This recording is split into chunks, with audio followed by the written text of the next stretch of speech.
As Staffordshire's top county councillors met for cabinet, it was clear from the outset that learning would lead the agenda. Children and young people. Unveiled at the meeting were the next stages of the council's major Building Schools for the Future programme. If we do this right, it will inspire change and regeneration throughout those schools and into the wider community, and I have to stress that.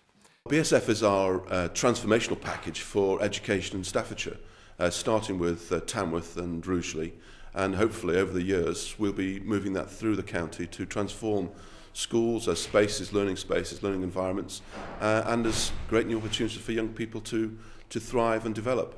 This means there's going to be massive investment in Tamworth, including the academy itself and the other 5 high schools in the borough. There will be something like £100 million worth of capital investment. Then in addition to that, over in Rugeley there'll be an extra £30 million in transforming schools and education in that borough as well. The schools that we now have weren't designed to be still standing. The spaces that we have are too small, they're not flexible enough to enable children to learn in the ways that they need to these days. We've now got an opportunity to design and build modern, inspiring learning facilities.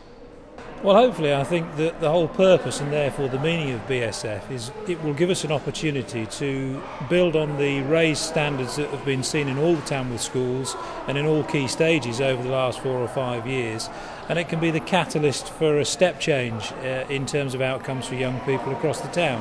What sort of buildings and facilities would you like? We're saying to children the same things. How could we actually change schools so you'd be able to do the sorts of learning that you could actually be really successful at?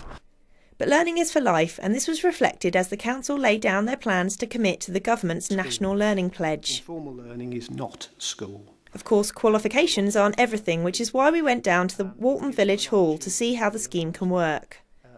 And informal adult learning isn't about qualifications, it's about the sort of learning activities that adults take part in for its own benefit.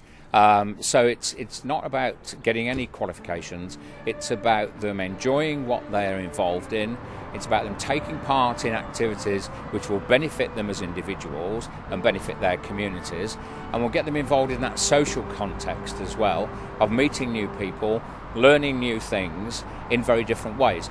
Well, Ruth started playing recorder, and then a few years ago she started learning the oboe, and you've gone back to having lessons, haven't you? So she's developing on the oboe now. So most of the people here wouldn't have had the opportunity to play in groups before. If you missed the meeting, you can now go to Staffordshire County Council's website and download the discussion.